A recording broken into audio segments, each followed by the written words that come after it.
Still Fucking Up, episode number 20. And 20 is a big deal because it's a round number, okay? So we decided to have a badass guest, the best guest that you can get. Now this guy, he's a stand-up comic. He's fucking hilarious, and I can account for that because I went and watched all the shit on his YouTube, and I did that all this last week. He's been on tour with people such as Brian Callen. That's amazing. One of the best comedians of this time, at least. Love that guy so much. Yeah, dude, both of us do. It's kind of crazy. Plus, master's degree in psychology. Yeah? Yes, sir. Insane. And then Division I athlete in college, which is crazy. This is Leo Flowers, everybody. Yeah, Leo. Yeah, I've never been called a badass before. I'll take it. Yeah, dude. I love it. Well, I don't understand why not, man. If you played college football, you got to be at least kind of a badass, right? I can't play college football.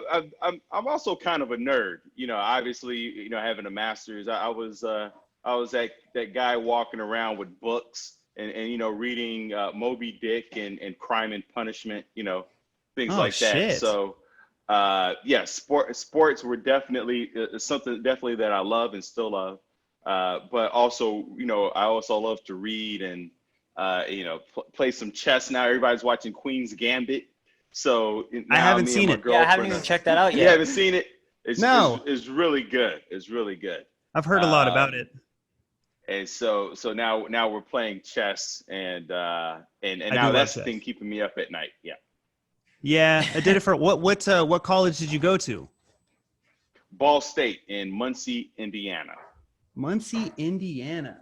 Yeah, David Letterman's alma mater, actually. He has a scholarship set up for people who have just a C average. If you have an A or B, you can't get this money. You got to have a C because that's what he graduated with. And his belief, and the research actually supports this, that the world is run by C students. A students actually end up working for C students because A students have poor social skills. They don't know how to play well with others. Oh, yeah, that makes a lot of sense. Hey, I would say I'd have a chance, but I was a straight F student, so, you know. Yeah. So you're working for everybody. Yeah. I work, so there's our main boss who owns the company, then the general manager, then me, then he works under me. Yeah. So there's quite a hierarchy above him. Like I did private school and stuff like that through high school. Like I went up to 7th grade in actual school, like public school. Then I was traveling around the country, so I was doing all my school online in a school called Laurel Springs out of Ojai, California. So through that, I had like perfect grades. Then my dad had a great idea and he was like, let's send him to public school in Arizona. And that's when everything went into the toilet. And then I got booted out of school. Like there was a whole losing like credits and stuff when it transferred over through schools.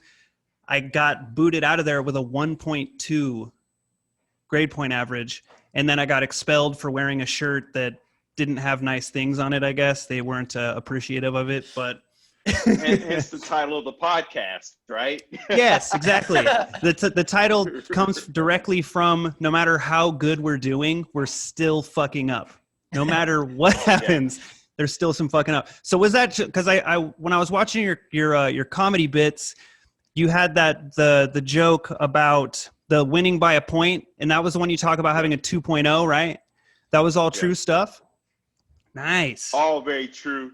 I graduated with a 2.0 GPA from high school. And it kind of bit me in the butt because I was recruited by Northwestern University, which I actually grew up like maybe 2 miles from. And I would have loved to have gone to Northwestern's. Ivy League is one of the top tier schools. They had a losing record. That was the only knock in terms of football. They sucked at football at the time. But because of my grades, they couldn't even consider me to play there. So that you got to be pretty perfect. came back. Yeah, but once I found out that 2.0 was all I need to get a football scholarship, I was like, then that's all I'm gonna do. Hell yeah. What position did you play? I played defensive tackle. So I used to weigh 275 pounds. See, that's badass Very territory. big guy. Yeah. I was massive. I was strong. I was benching like 410, leg pressing 1,000. But all that comes back to bite you. You know, it goes back to, you know, what you were saying of no matter what we're doing, we're just screwing things up. And it's true because I leg pressed 1,000 and I'm benching, like my shoulders are all screwed up. I tore my meniscus. You pay for those things when you hit your 40s. So but at the I'm already starting to pay for them, and I'm only 33. And now I'm working as a roofer, so my back constantly hurts. My knees are blowing out. I got like chondromalacia, so like the cartilage and all that under my kneecaps gets inflamed out of nowhere just randomly. So it's super fun. But there was another one of your stand-up bits that was good. That I related to a lot is you were talking about your girlfriend that you were 35 and she was 21. Yeah. That True bit, story. Because my wife, I'm 33, my wife's 24. I mean, it's not as big, but it's still super close. And there is those little things that like make you realize like, oh shit, that's weird. Like she would say that SpongeBob was a show when she was a baby. And I was like, I was in middle school when SpongeBob came out. Like that was the weird shit. I was like, there's nothing you can relate between these two people as far as like culturally goes, because being like a 90s kid, I was like Rocko's Modern Life and like old Simpsons stuff, shit like that, or Wayne's World was a huge movie. Hey guys, not to cut you off, but you got some like banging going on back there. Oh yeah, I'm gonna like shut that like because that's clanking. I just want to look out. I'm all about the sound, you know. I don't know if you got some ghosts out there or what's happening. Yeah, we got some ghosts rumbling and tumbling in here, bro. Yeah, man. Yeah, it's that time of year. The ghosts, Christmas, past and future and present. Yeah.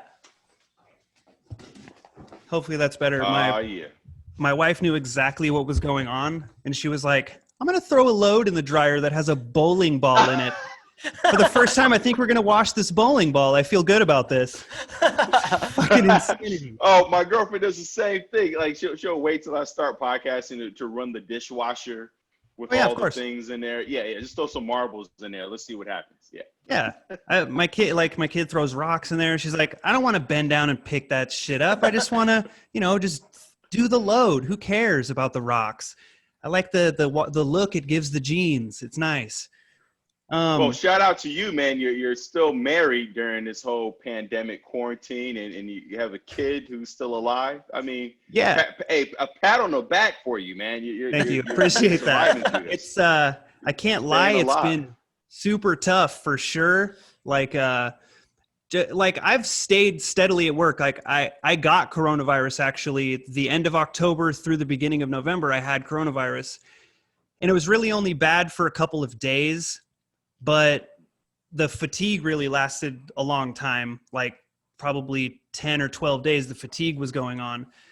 So I was home for basically like 4 days straight. But otherwise, I've been at work consistently still because we work on a roof. Like we don't really get face to face with many people. Like we go collect the check, but we don't really have to get too close to anybody. Dude, the whole craziest part about all that is like this dude, he had it like while we were working or something. Like we were working in the same truck every day because we go on rides together to every job. And he had gotten tested, and it was like Friday, and the doctors called him back, and he's like, yeah, you're positive. And I was in the truck with them every day, and I go get tested myself, and they're like, yeah, you're good. You have nothing. I was like, oh, yeah. Right. Oh, my wife and my wife. You know why? Because of your nose hairs, man. I'm telling you. I saw that. I'm telling you. The nose hairs caught the COVID, and then was like, not today, COVID, not today. I got all this extra nose hair shit. Yeah. This the facial hair, it got caught in your mustache and the beard. And I kept breathing it in over days. Yeah. Yeah. Motherfucker, yeah, well, see, you got a nose ring, so that the bacteria can hang out a little longer there. That's probably what happened, that nose ring. That thing does cause so many problems because, like, working on a roof, you run into bird shit a lot, and I'll just, like, go to fix it, and then staph infection immediately. That's how you got the COVID, son. Yeah. I straight pushed COVID into my brain through my nasal passage. Yeah, it was insane. You know. Well, it's I'm glad to know that the nose hair is saved. Say it again. I'm sorry, bro. I said I'm glad to know that this nose hair saved me. Then. Yeah. The nose hair saved you, bro. So don't go waxing your nose hairs. It's there to protect you. Fuck that. I will cry. I can't even, like, getting a pimple in your nose is probably the worst thing to ever get as far as, like, that type of shit. I had one in the, like, basically at the bottom of my septum where my lip connects, and my shit swole up so big. Like, it looked like that. Remember when that Kardashian challenge was going on where those girls put those sucker things on their lips? Yeah. That's kind of what my lip looked like. Like, girls were like, where did you get that shit done? Because it looks amazing. And I was like, wow, this is the most painful shit I've ever seen in my life. Funny. Dude, it has to be painful. Horrible. You call it a septum. As soon as you start using medical jargon, you know it's serious. Yeah. I had a very painful septum that day. Actually, it was 3 days till I finally got antibiotics, and then it kind of slowed down a little bit. So about comedy, like, I've been a huge comedy nerd since as long as I can remember. Like, I honestly, one time, I remember the first time I saw a comedian, I can't remember who it was, but my dad was watching stand-up comedy, and it was this fat guy, and he had like a kind of like a tracksuit on. And I remember all the people in the crowd, like, laughing and listening to this guy. And in my head, I was like, oh, that's who God is. Cause I remember that was like one of my first memories. Then growing up, obviously seeing people like George Carlin and Richard Pryor and Robin Williams and all these people. And then, you know, the newer ones with Louis C.K. and Bill Burr and all those guys, always been like in love with watching stand-up comedy. Who were the biggest influences on you, and like, why did you want to get into doing it coming out of what you were doing? My biggest influence was Peggy. Peggy is a friend of my mom's who, anytime Peggy called the house, my mom would be dying laughing from beginning to end. They'd be on the phone for hours. And my mom would just be like, Peggy, no, Peggy, stop it, Peggy, no. Just for hours. And I was like, who is Peggy and what is she saying? I was so, because my mom worked 80 hours a week, to raise me and my younger sister. I have a sister who's 4 years younger. I'm exaggerating with the 80 hours, but she worked 2 jobs. She sent us to a Catholic school. We're not Catholic. I was the only black kid in the school, but she sent us there because they gave homework. My mom was like, public schools don't give you enough homework. I'm gonna send you to a private school. But because of that, she had to work and pick up extra shifts. And so I just remember, like, every day she'd come home and just have this stoic look on her face, and I couldn't tell if she was pissed or okay or what was going on. But anytime Peggy called, I knew it was going to be a good time. And I also knew it was the best time to ask my mom for anything that I wanted. She was in such a good mood. I'd be like, Mom, let me get the keys to the car. I'd be like 10 and she would just toss, it was just the perfect time to ask for anything I could eat. What I wanted is basically like I had the house to myself. Peggy, and was like, I want to make people laugh. If somebody can make my mom laugh, who is working, 2 jobs, raising 2 kids by herself, that's a skill. That's something that's worth noting.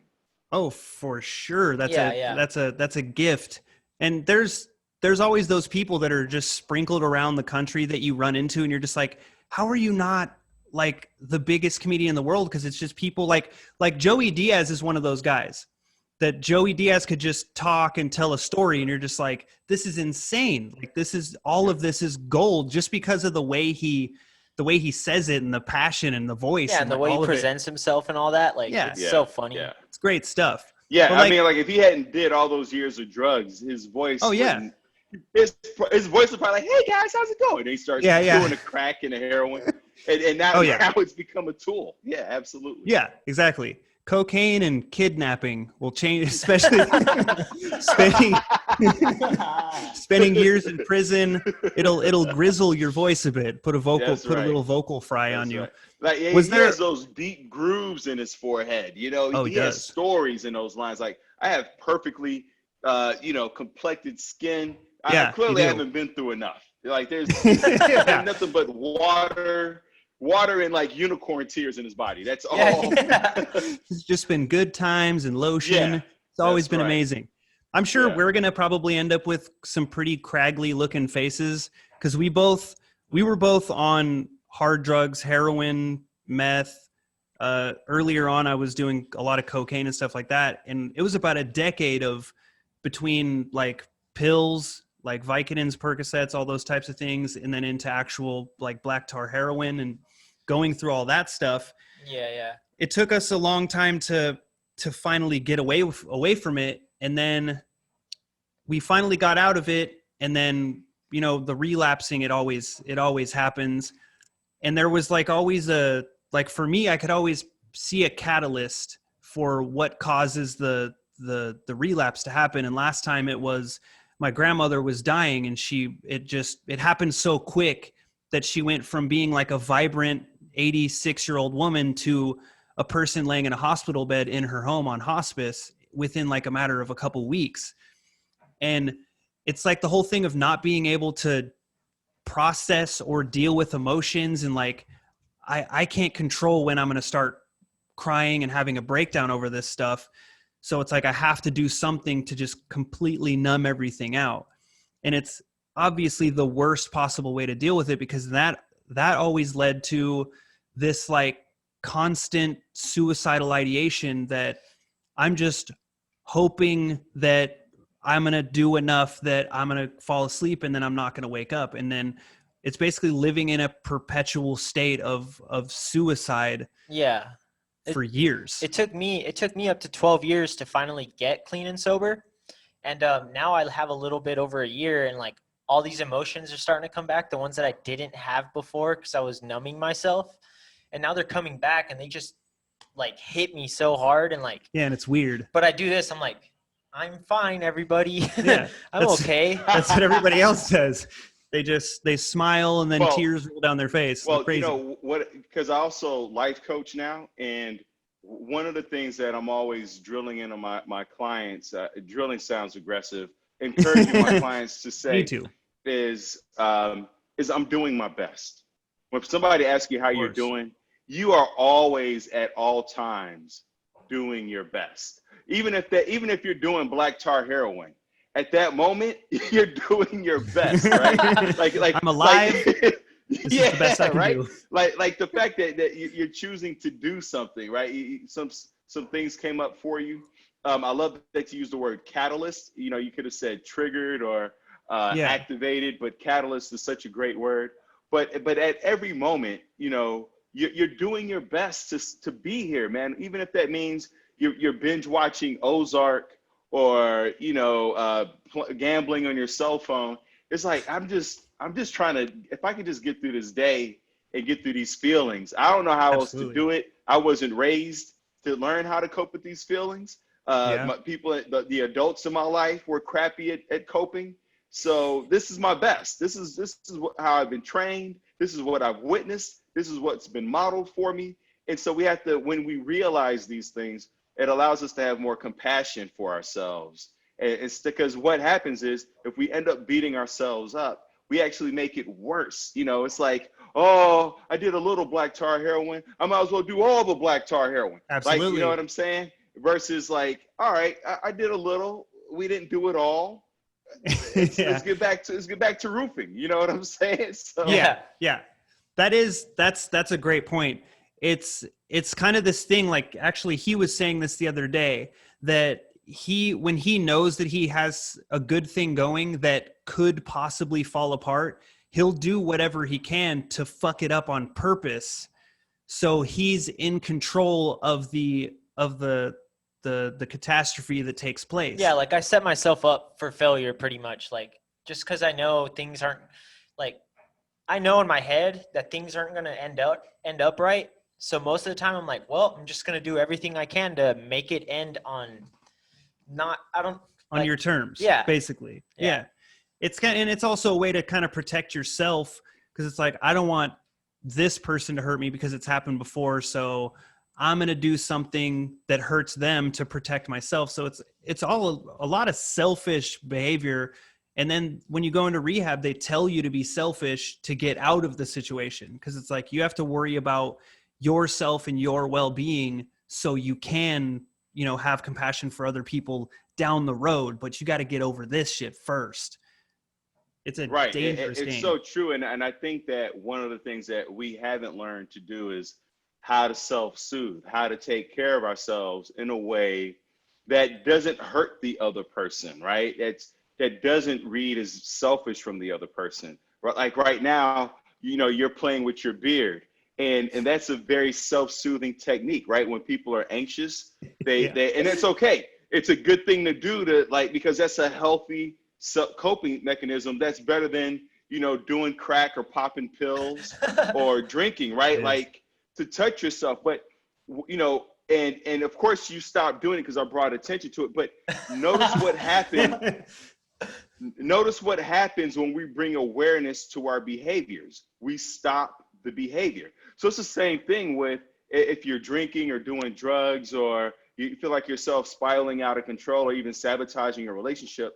When we bring awareness to what we're doing and we're open and honest about like, hey, I'm screwing this relationship up. I'm dragging it down.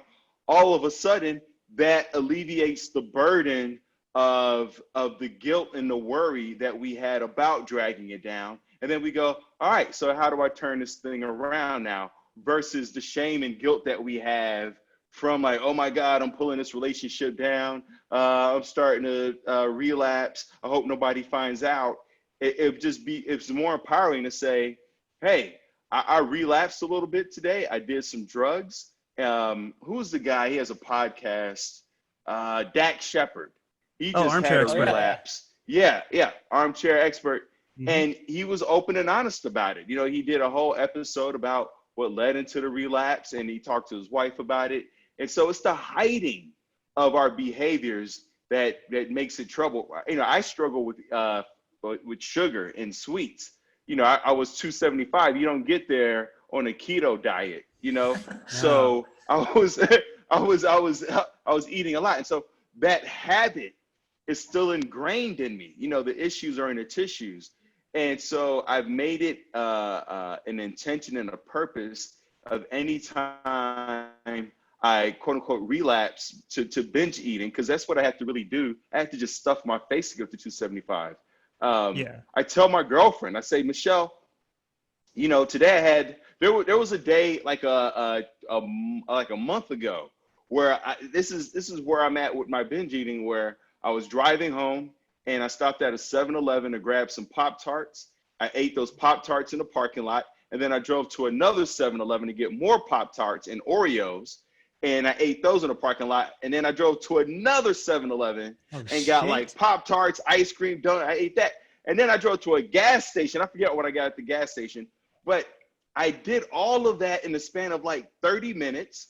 And then I come home and I told Michelle, I go, this is what I just did. And I have a dietitian, and I emailed my dietitian, and I share that to say, that's where the behavior stopped at that moment.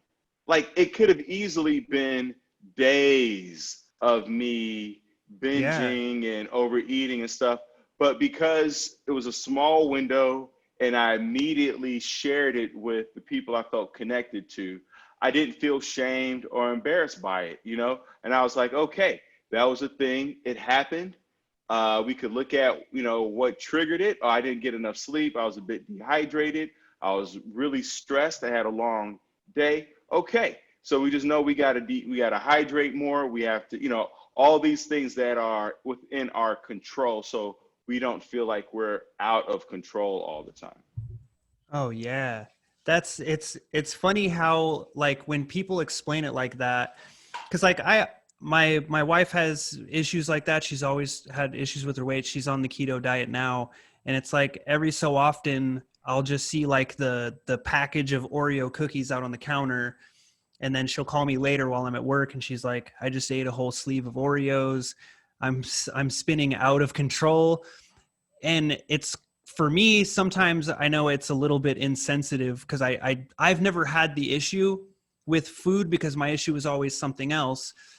And it's like, it's hard to understand like how hard it can be to, because I honestly can't even gain weight. So I've never had the issue. Like I could just eat everything and then I wake up 4 pounds lighter.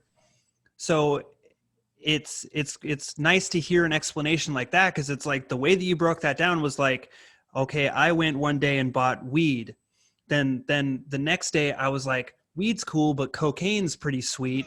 then it's this, then it's heroin. And then now it's out of control and you're blowing dudes in the street for, $30. And it gets crazy so fast and food is everywhere. That's the shitty thing about that is you cannot avoid it no matter what you do. Everywhere you go, there it is. Yeah, and the thing is that there's certain flavors that can trigger us. And this is the thing you'll learn about triggers in that we're not always aware of what our triggers are. Sometimes our triggers are they're linked to our senses. It's something that it's a sound that we heard in the background, but we didn't pick up consciously. It was just something that resonated. It could be a commercial you saw 2 days ago that was just kind of lingering in the background. But yeah, I heard smell does that. Yeah, smells do that.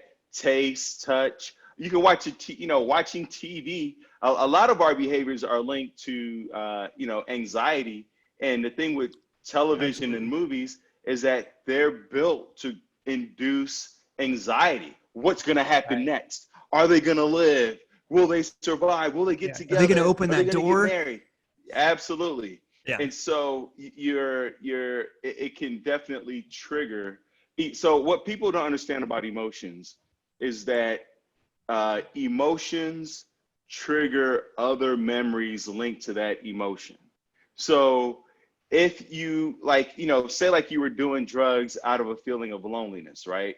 And then you watch a TV show or hear a song that triggers a feeling of loneliness. Well, you'll think about that song or that movie or whatever, but then you'll think about all the other memories that are attached with that feeling of loneliness.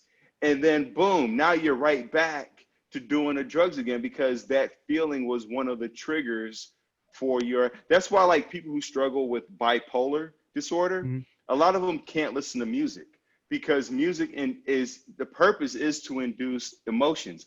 But sometimes not the wrong emotion, but the emotion that could be a catalyst, as you phrased it, that could be a catalyst for certain behaviors might be, activated through that song or through that TV show or movie. So we have to be aware of what we're taking in and how we then respond to that. Oh yeah, absolutely. Yeah, like there's something that I noticed, because when I was using and stuff, like as soon as something bad would happen, it could be the most minuscule thing, like anytime. I was just like, well, it's time to fuck my life up again because I'm depressed over this thing that really has no like real meaning to mess me up that way, but it does. And I just like, that's what always brings me down that path usually. Like it's always that's what triggers me. It's a little thing. One little thing is what could just. Yeah. You feel like you screwed up already. Yeah. I might as well just keep it going. That's like when someone accuses you of something that you're not doing, like as ex-drug addicts, it happens a lot with the people that we love and that love us. They see behavior or they see like a look on your face or something and it reminds them of what it used to be like. And they're like, are you on drugs? And then it's like, wow, I can't blink now? Yeah. Oh, I blinked weird? Right. Cool. Yeah. Like there's right, no, like you can't forget your keys, right? Every time I forget my keys, that means right. Yeah. Oh, I must be so high I can't find my keys. But yeah, that thing you said about hiding the behavior, that's the thing that like the big discovery of all of it was every time I've relapsed, I would hide it from my wife. I would hide it from everybody, no matter what. If they found drugs in my pants, I'd be like, those aren't mine. Those are some other person's drugs. That's what's funny. I was a horrible hider when it came to that shit. Yeah. Because I'd be like, I'm doing so good, nobody knows. And they'd just be like, yeah, you look horrible. You look crazy right now. Like, he loses 40 pounds in a month. Yeah. He's gray and sweaty. Yeah. It's insane looking back. We think like just doing this is enough. Like, I look good, right? Like this, no like, grease. Like we do this with our yeah. Straighten my shirt. All right, yeah, I'm good, right? Yeah. I look perfect. Yeah. You don't worry about the sweat and the gloss on your face, your pinhole eyes and all this shit. Yeah, you just like rub your teeth real quick. You're like, all right. Yeah. Breath check like it fucking matters at all. Yeah. You never know how terrible you look while you're on drugs, because there was times, I know, especially for him, that he would like look in the mirror and be like, damn, I look fucking great today. And taking then he selfies. He would see that selfie a year later and be like, Jesus, what the fuck is that? Like, that's you, dude. That just happened to me. Yeah. Like this is what I remember you like, dude. One of my family members posted a picture from when I wasn't doing too hot. And I was like, why is this up? Like, what the fuck? I'm like, I don't look like that. And they were like, look at my nephew. And I'm like, there's a different picture you could post. Take that down immediately. Yeah, it looks like garbage for real. But yeah, back to like with comedy, I've been like tinkering with the idea, like during the lockdown, I've been trying to write different things, and I have a few friends that are stand-up comics. And I try to get tips from them, because there's a guy I know that's been doing it for like 4 years or so, which is still pretty fresh in the scene. And I'm like, sometimes I think like, is 33 too late to get into it? And then I listen to things like Kill Tony, and there's guys that are, the same age, and that's their first time getting on stage, and they get all this encouragement. And it's like, I guess, like, obviously it's something that has to be honed over the course of time. Like, you go up every day and you work out different things. And then there's some people, this lucky select few, that go up and they murder every time. Like, the first time they go up, they kill. Like, they'll bomb eventually, but they kill when they go up. And then the other thing is, when I'm writing, since I listen and I watch so much stand up, it's really hard to like try to think of a different premise than what I've already heard from all these people. Cause I listen to a lot of like Mark Normand or Sam Morrill, like Tom Segura, Bill Burr, Bert Kreischer, all those guys, and Brian Callen. I was actually just watching all the 3 specials that he has on Amazon, and then all of your stuff. And it's like, fuck, man, I always hear that bit that I'm like, damn it, I had this idea. I wish I would have written it. And I know all you guys go through that shit too. But who were some of your, like, who are the guys that you really like that are in the scene right now? Like, do you watch any of the stand-up out now? So that's a great question. Do I watch any stand-up right now? When I was first starting stand-up, and this is for anybody who's doing anything, when you're first starting out, you're going to end up imitating, other artists, because you're taking so much in. You can't help it. You're studying, right? You're talking about, you watch all of Brian Callen's, you watch mine, you're watching all these different comedians, and that's what you should be doing. Seeing what's out there, taking it all in. But the right to see, what they're talking about, what jogs some ideas, some memories. Oh yeah, I had that thing that happened to me. What stories does it come to mind as you're watching this, so that you're personalizing these things that are so universal, a lot of these concepts and themes and ideas, right? Yeah. But then there's a point where you have to stop watching stand-up comedians, because now it's almost like the bird getting kicked out the nest. It's like, listen, we've been feeding you, taking care of you, and now you got to figure out how to fly on your own. Like, I can't teach you how to fly. You just got to jump out the nest and figure it out on your own. And that's going to come from stage time. And the finding your own voice, basically. Tough right now to get on stage. It's about finding your voice, and finding your voice is really about finding the things that bother you. What bothers you? You know, the way the fact that you're clean now, and now you can't make any mistakes because people think you're doing drugs. You know, like that's a huge thing. You know, so it's like to take note of what bothers you. And you specifically, or Viola Davis, actress, and she said, great actors don't study other actors; they observe life, right? And so, in the beginning, right now, you're just starting out with comedy. Yeah, watch all the comedy you possibly can, see what comes up for you, read all the books.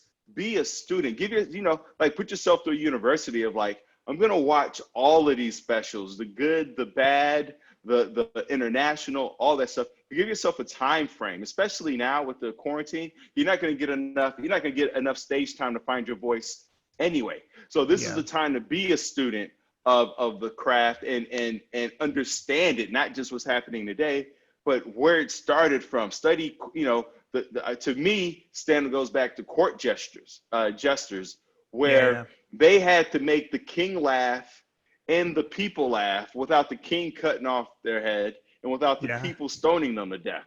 That's a fine line. That's the art there, right? So that's higher stakes than Lenny Bruce had. Absolutely. So you want to study the art right now, but then after a while, on your own, Chris Rock said that he studies preachers. So I actually, I start watching preachers more because they're great storytellers.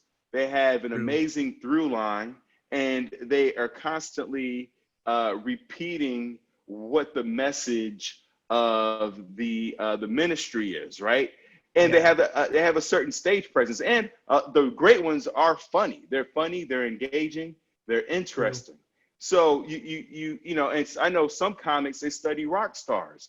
So it's really about what is the energy, after you study, enough comedians, then you start thinking about what kind of energy do I want to bring to the stage? Do I want to have this rock star energy? Do I want to have a preacher energy? Do I want to have grandfather? I want to be the uncle. If it goes back to Tony Diaz, where he hung around a lot of old dudes and all these cats who told stories. So you feel that energy coming from him. Absolutely. But that's because that's what he absorbed for so many years of his life. And so now he can bring that to the stage, right? So as you start to evolve, you want to study other art forms. It's like, what energy do I want to bring? But also just observing life. So literature, a lot of people who feel lonely, who feel disconnected, I'm always encouraging my clients to read fiction. Don't read self-help books. Self-help books make you feel like you're not doing enough. It's like you read any self-help book, there are a million things they're asking you to do. And it's like, I barely got out of bed this morning. You want me to make a vision board and to write letters to my 9-year-old self and repent. I don't have energy for all of that stuff.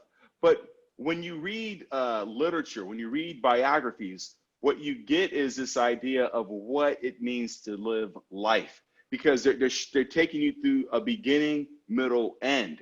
Right? When you're watching these celebrities on the internet, you're just getting a snapshot of them right now. But you're not getting a backstory, you're not getting context. So as you get better at observing and taking notes of life, I love to read obituaries. That's part of my inspiration comes from, I watch preachers, I read obituaries, I'm right now I'm rereading Crime and Punishment. And so I like to read, when I listen to podcasts, it's podcasts not with other comedians, but of people telling their story. because then you start to hear these universal themes and you start to get a better grasp of what people are really going through and how they really feel about it, so that you can articulate it better on stage. That's a good idea. Like, I didn't even think about that. I've been trying to watch as many comedians on different podcasts and hope that, because like there's some podcasts out there like Hot Breath that they have comedians on to try to explain like the way that they go about joke writing and all that stuff. Right. But like Joe Rogan is a perfect example of that, having all the people that he has on, between, you know, scientists, people that have been abducted by aliens, people that crossed Antarctica on their, like, with just walking across Antarctica and shit like that. Right. It's definitely, it seems like it would be a good way to like try to like kind of cherry pick from other people's life. And you can also, you're looking at it from a different perspective. So you can probably see something funny that you could put into that situation and then just use it as your own thing. Cause right now with what's going on, like, I mean, it's not super locked down here in Arizona, but it's also not like a busy city where, you know, you can go walk down in the city and all this stuff is happening and you can have different interactions that would give you some kind of fodder to pass on stage.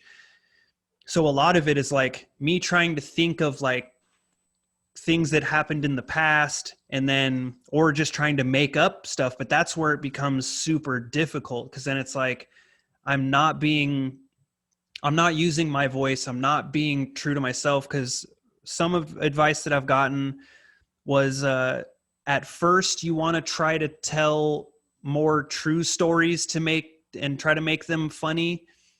That way it's easier to connect with the audience, because you're actually being yourself and telling your story. And I was like, that made a lot of sense to me.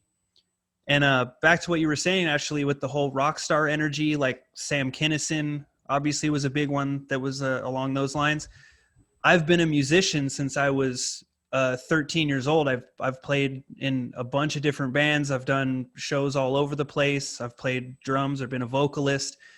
I've done all that stuff. And that's actually where I got the bug to want to actually go out and do it myself, is because while the guitarists and the bassists are tuning up the instruments, I have to keep the crowd entertained.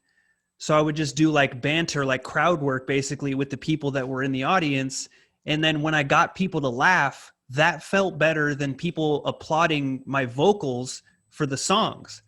I was like, I want to stop the songs and get people to laugh again, because that felt so good. Like, if I could get that feeling as many times as the people that are in like New York, when it's not a pandemic, get, you know, they can go up 3-4 times a night.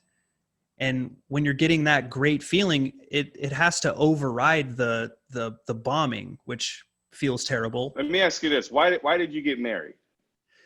Why did I get married? Yeah.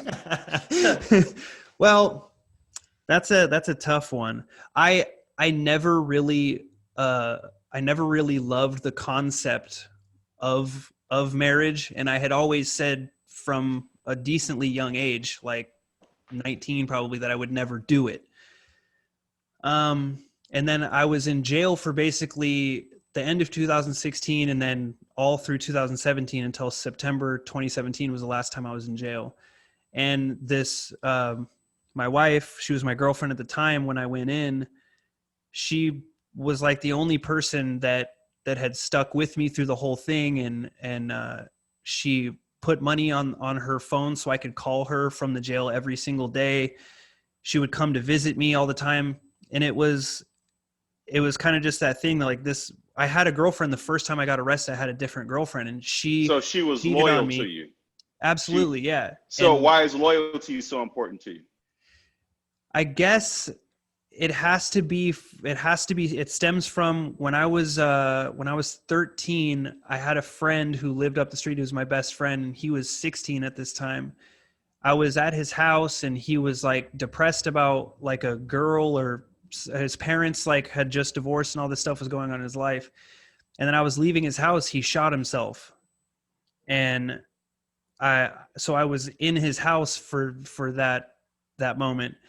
And then it was kind of like because I was so young and it was such a traumatic experience, I was just like, I feel like he abandoned me when he was supposed to be like I have two brothers, but he was like my brother because my brothers had their own friends. They were doing their own thing.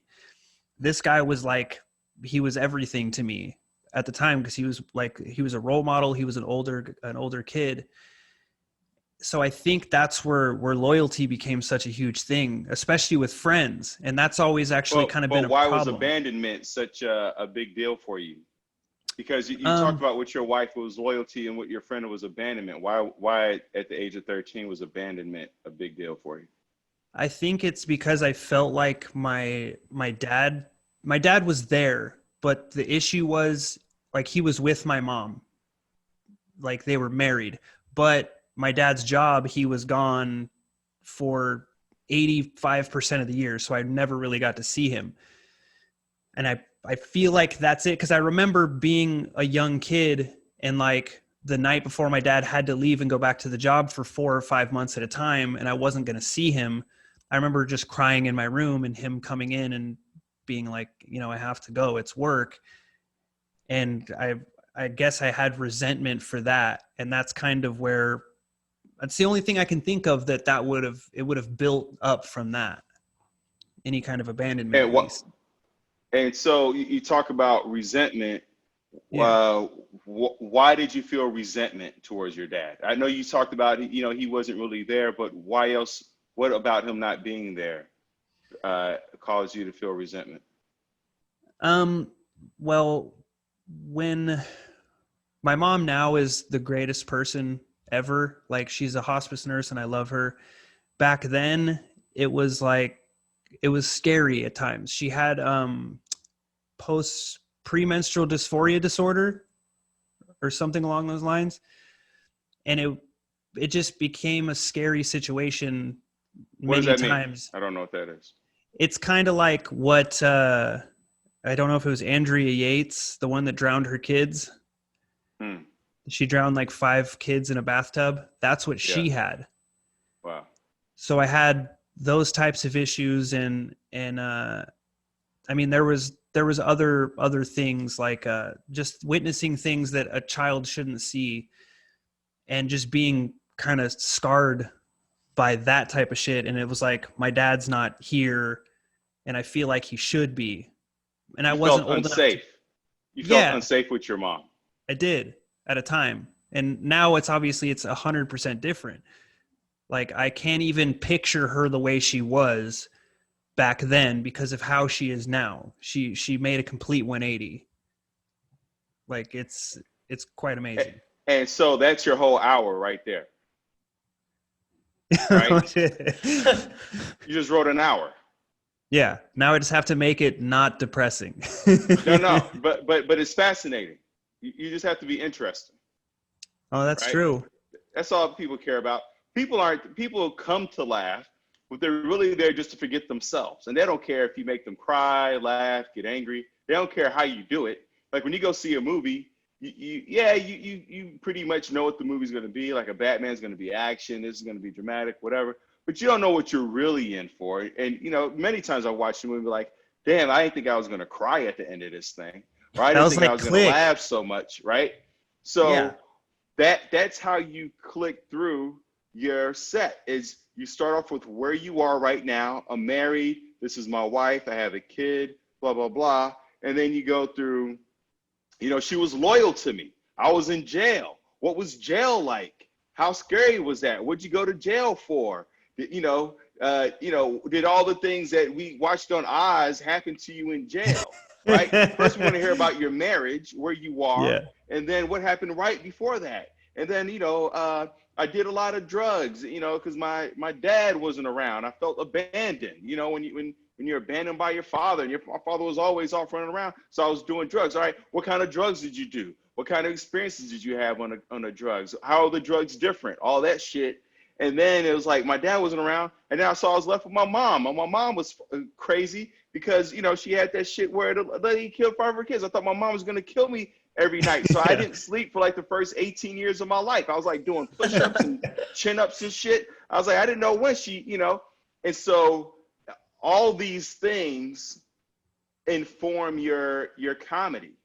And because it's so specific, it's fascinating, it's interesting. I never heard of what you said your mom had before. And then somebody in the audience goes, oh shit, my mom. You know how many people have had a dad who wasn't around because he worked all the time or just didn't care enough to be there, or, you know, struggle with that? How many people do drugs? So along the step, your story is relatable. And I emphasize this because there are people who are listening in right now, and I'm always admonishing to my clients to tell your story, because as you tell your story, you'll realize that so many people connect with your story.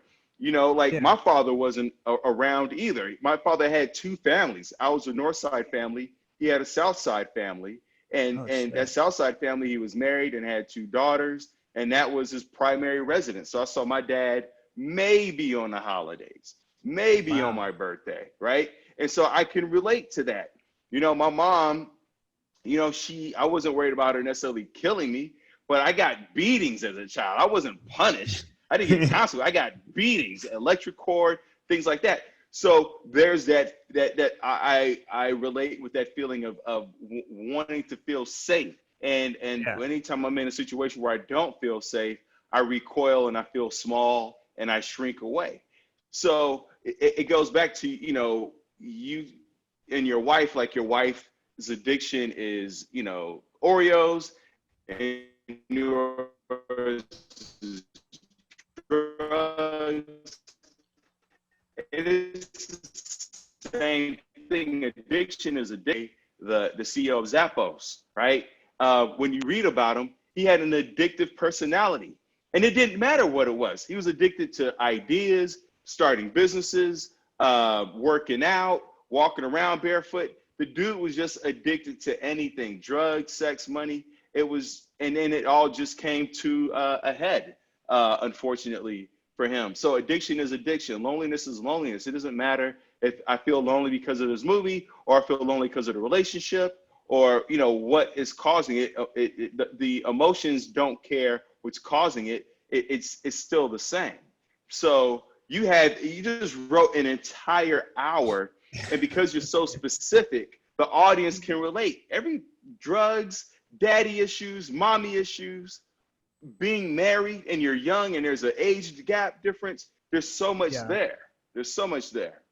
Is there a thing like in psychology? Because there's this thing that I've always noticed, that when either if I'm having a dream or in my imagination, that when I imagine myself like talking to somebody else, I imagine myself smaller than that person in my head. Well, I can't tell because you got a better mic than your host. I mean, apparently you think yourself better than him because you gave this guy, he doesn't have a sound guard or nothing. He got the mic that was left over. He got from like the first episode. That just shows that I made a little bit more money at a certain point. So I bought this mic, and then he bought that mic at the end. This was my start off. Just to get it going, man. Yeah. That was like a last minute purchase. Right, I was like, just get an SM58. It's like 60 bucks. Who gives a shit? Yeah. I was like, I try to kind of put on this facade of having enough confidence to go through shit, but I'm riddled with anxiety. I go through a lot of depressive moments, and I don't know what it is about my imagination. No matter what I do, if I'm not thinking about making myself a bigger person than them, in my imagination, I end up being smaller and they end up being bigger. And I don't know if that has something to do with like an authority figure, because it's usually that's what it is in my dreams. It's like an authority figure. If it was like a police officer or my mom, I'm 6'3.5", and I use the half like you use the half. Because if I say 6'4", my brother's 6'5", he's gonna call bullshit on me, and I can't have that. Yeah. So I'm 6'3.5", my mom's 5'9", but in my dream it's switched. And I was like, Is there something weird about that? Because I don't purposely put it that way in my head. But that's the importance of, I'm always talking about, there's 5 things that I do every day. I journal, exercise, read, meditate, self-talk. I call it germs, right? And the journaling is so important. It's something I used to, scoff at back in the day of like, only girls journal, and I don't need to talk about my feelings. And I realized journaling isn't about that. It's really about getting your ideas down on paper. And the example I give to people who, think that journaling isn't for them, the most valued book in the world is a journal. It's Leonardo da Vinci's journal, and it's I forget what it's valued at. It's like valued at $50 million. Of all the books that have ever been written, the journal is the most important thing. And when you study great leaders, you study any of the presidents, they all journal. They all took notes. Don't even think about it as journaling. Think about it as taking notes. Think about it as taking stock of your day, of just what happened today. How did I feel about what happened? What worked? What didn't work? What am I looking forward to? What bothered me? What got me excited? What needs to change? I ate this for breakfast. I felt a little slow and sluggish. I'm gonna take a nap after. Maybe I shouldn't have that anymore. So it's about getting the stuff in your head down on paper so that you can actually become your own therapist, your own coach, so that you can be a little bit more reflective. There's so much going on up here. We can't sift through it all. So you get it down on paper, or you put it in your computer. And I know a lot of people are afraid. What if somebody else reads it? Let them read it. So what? Yeah, if they're reading it, then all right. It's like, what's going on in your life that you're so fascinated by my life, right? So absolutely, get it down on paper. Get it in, or on your laptop. They have online journals that you can use. I use Penzu, Penzu. That's not a advertisement. It's just what I use. And you could add photos and videos and things like that to it. So it's just cool. So I have a million journals. I got notebooks right here. I got papers. I got the notes in I'm constantly writing out things. You just write it out like you're talking to yourself? Yeah.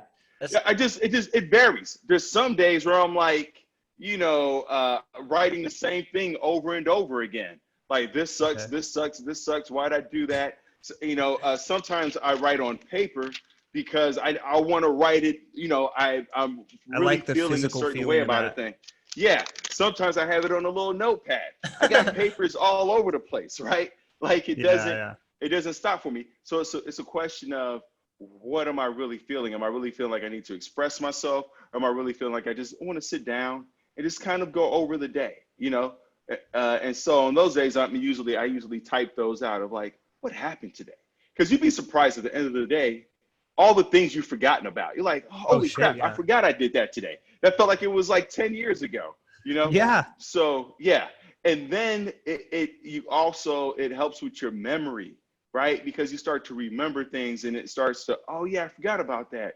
Oh, and that's what she meant when she said that, right? So you'll also start to replay conversations with your wife, and it'll give you more insight as to what was really happening, right? You'll be like, oh my gosh, Yeah, I always say when we get into an argument, she'll pull out all this crazy shit that happened years ago, and I'm like, you're like a prosecutor. You walked in with your like rolling filing cabinet, pulled out a stack of folders, and you're just flipping through them, and I got a fortune cookie piece of paper in my hand, and that's all I've got. Like, I don't know. And that's a damaging thing to do, to bring up things from years ago. Exactly. It's when we're having, Michelle and I are having a conversation. I go, I understand you want to talk about that, but let's just we're struggling with what's going on right now. So can we just talk about what's happening right now, and then at some other point come back to that? We have I have a couples therapist. I have an individual therapist. I have I have a team of people. So as you start to get older, right, and you start to make more money, you realize, oh, I need a team around me. Like, for me to be walking this earth by myself or with just Michelle, like, that's not enough. I need, back in the day, we had the tribe, the village. They're not just there to raise the children. They're there to raise you. They're there to raise the child in you, right? That's still struggling at the age of 33. But we don't have access to the elders that we once had when we were younger. So now we need a therapist. Now we need a coach. Now we need a counselor. We need a mentor. We need this and that surround us to help us feel supported, because your spouse can't do all that emotional work for you. And it's ludicrous to think that they can. Yeah, that's like with me when I went to rehab. I had to get a sponsor who I call him like, cause I had to work my 12 steps. So he kind of told me about the whole journaling thing. He was telling me through all that, but he was like, if you can't, like, what I'm here for is to help you work through the things you're going through. Every day, call me every day, no matter what it is. Tell me what happened. Tell me what's going on. I'm here to kind of pick your brain so you can kind of put 2 and 2 together and figure things out.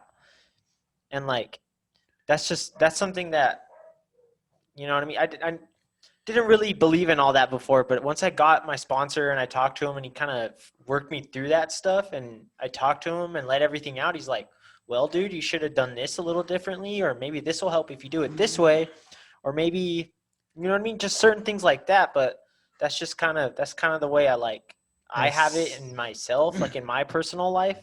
Yeah. Sometimes you can forget how you react to a certain thing, how it can affect the way that you feel about the situation. Like if you overreact to something, like if I overreact to something, I haven't done it in forever, because when I did overreact to something, I felt so embarrassed for myself that I was like, why did I even care about that thing? Like in the scope of everything, that meant nothing to me.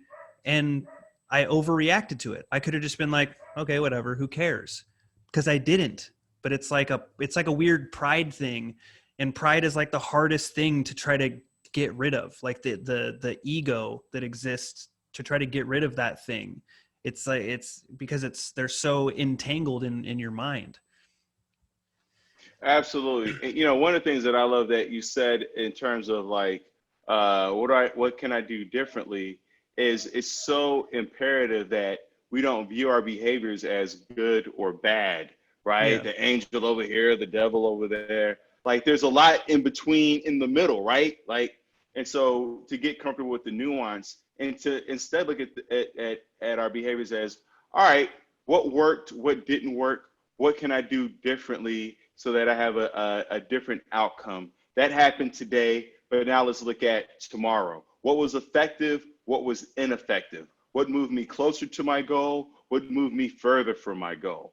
So when we start to think of things as effective or ineffective, it takes the judgment out of it. And it keeps us in a mind frame of what we're actually trying to achieve, right? Because if you go, that was good, that was bad, okay, now I feel bad. And if it was good, now I got a little ego about it, because I'm like, hey, I did a good job. I don't know about you guys, but I did my part, right? Either way it goes, you're screwed on a good or bad thing, on the angel or devil. But if you say, was that effective? Did it work? And then it automatically jogs your mind up to what it is you're working towards. What's the bigger picture here? Is this conversation effective? Is me bringing this up right now? Is this effective for our relationship? I want us to be married forever. Does that help us move towards our goal, or does it move us away from our goal? Is this something that I'm never going to be able to live down because, you know, I said this thing and now it's something I can't take back, right? So it's what's the language that we're using around our behaviors? Because the universe is indifferent. The universe isn't operator good or bad. You know, I go hiking all the time, and it makes you realize the universe doesn't give a damn about you. It's not this beautiful, rosy, whatever. Like there's a hawk waiting for a mountain lion to take me down so it could come down and peck my eyes out, right? Like even the river, the trees, like nature. Every time I go walking in nature, nature's waiting for me to die so it can reabsorb me and use me as fertilizer. Feed on you. So yeah, absolutely. So this whole idea of like nature's our friend, nature's just at all times waiting for you to trip, fall, hit your head, and then letting nature really come in and clean it up. So do you think, like, in a relationship, do you think that if something, like, say one person or the other person, they do something bad that really, really upsets the other person, do you think that there's a way to actually get over that? If it's like, okay, this person does something bad, then the other person's like, I forgive you for that. But no matter what happens, months and months and months down the road, it's still being an issue almost on a regular basis. Do you think that that's like, is that just the person who said, I forgive you? Is that on them? Like, if they weren't going to forgive you, they should have just been like, this is over with because I cannot get over this. But now it's like, I forgive you, but now I'm just going to make your life miserable for a long time.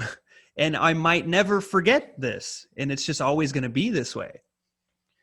Do you think there's a way, like? No, so that's a great question. So I had a friend of mine, his wife cheated on him, and he came to me and he was like, what do I do here? Yeah. And I go, well, the first thing you have to decide is, you have to ask yourself, why do you feel like she did it?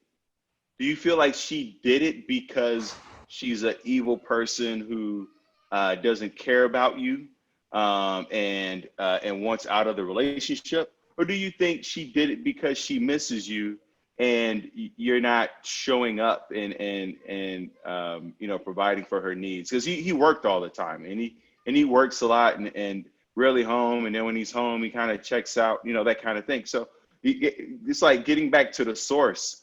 Like when I asked you, why did you get married? It took us all the way back to I felt unsafe with my mom. I thought my mom was gonna kill me. You know what I'm saying? Yeah. So it's like getting to the source of why you think they did that behavior. And then if you decide that it's because of her character, then you have to divorce her, because no matter what you do, she's gonna cheat again, right?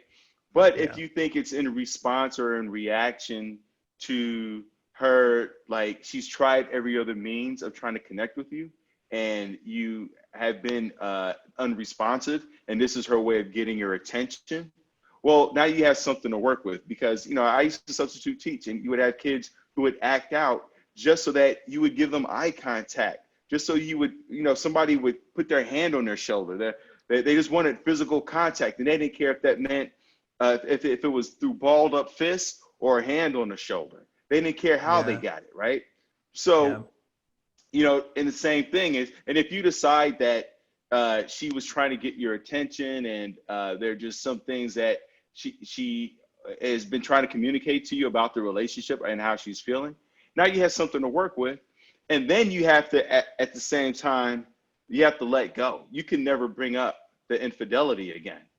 Once you decide that you're going to keep this person in your life because of that behavior, you can never, ever use that against her, because then you're just going to push her away back into that same behavior, right? So you have to figure out, that now the onus is on you to figure out how to let that go and what that process is, and to be able to communicate to her what you need from her also, because she's trying to communicate her needs. But also you have to be able to communicate, like, what is it that you need from her so that you can feel, and they'll make it unreasonable. Like, for the next 2 years, it's like, no, like emotionally, what is it that you need from her, or practically, or whatever that is. And then build out from there, and don't go changing the rules as you go along.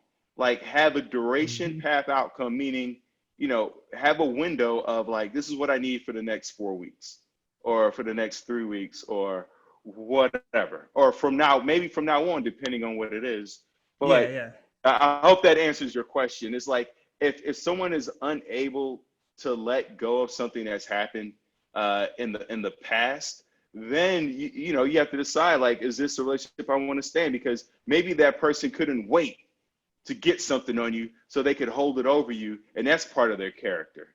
So because it helps them to feel powerful, right? So, because from your dream, what it sounds like is that you're feeling powerless. And it's not really about the cop or the other people. There's something in your life, someone in your life that's bringing up those emotions for you, and you're not facing it in some way to be like, there's nothing wrong with you saying, listen, when you say this, when you do that, I feel powerless. And I don't know if that's your intention, but that's what's coming up for me. And then you just start from there, and you give that person time to respond, and you just kind of observe to see, are they defensive? Are they like, oh, that wasn't my bad, I didn't realize? Because sometimes, we do things unconsciously. We're not always aware of what we're doing. We're reactive in so many ways. She's 24. So even on a physiological level, your wife's brain is just now really fully developing the prefrontal cortex, which is the thinking part of your brain. See, so like in men, you got your brain, we got our brain, right? But we're mostly amygdala, right? We're mostly limbic system, which is fight, flight, or freeze. That's our animal reptilian brain. And that part of our brain is the larger part of our brain. Our prefrontal cortex is like a sixth of our amygdala. And it's where our logic is. So think about that. The logical part of our brain is this small, and then the reactive part is that big.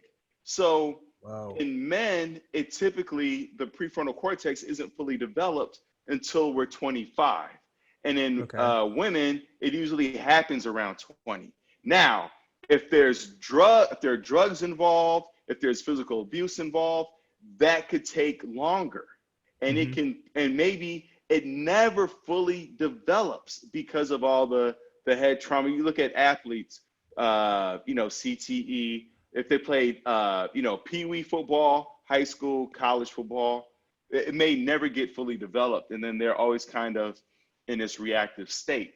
So that's where the compassion comes in, is really understanding the source of some of our behaviors with each other. And then just, you also have to determine, like, at what point have you just like, I've had enough. And we have to, that definitely answered my question. That was I can see why you're a life coach. You're fucking great. For sure.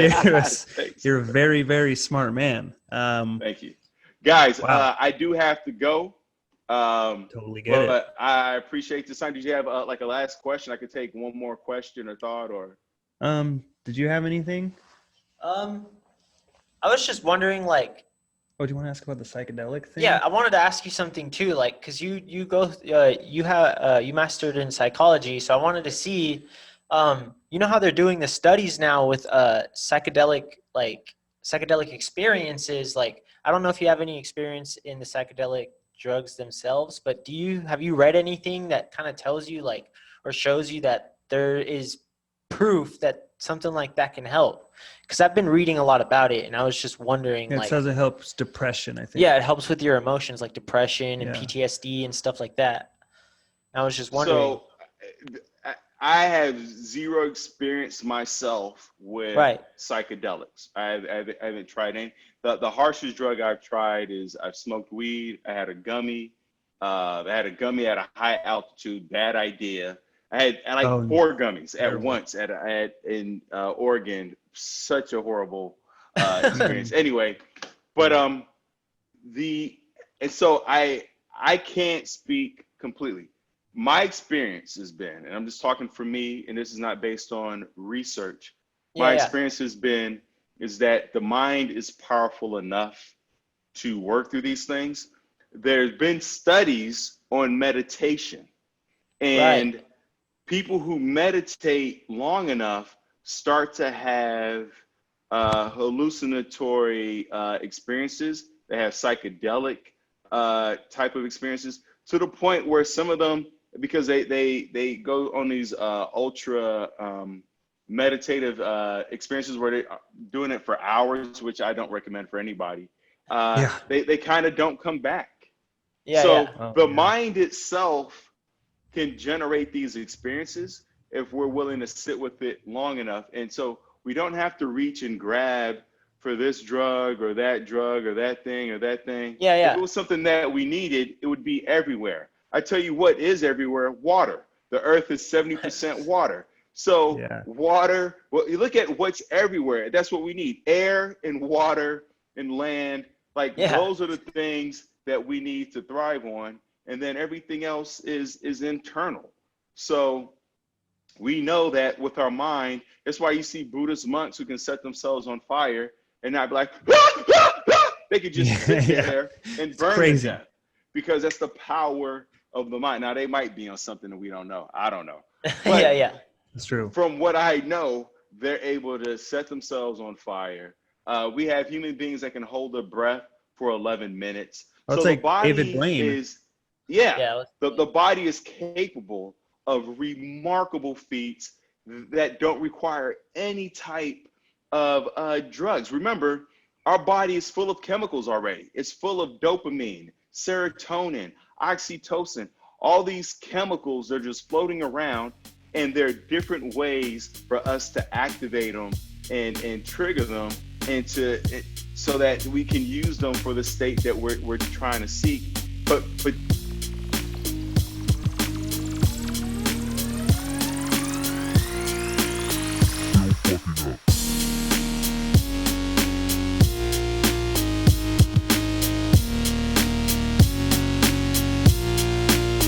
still fucking up.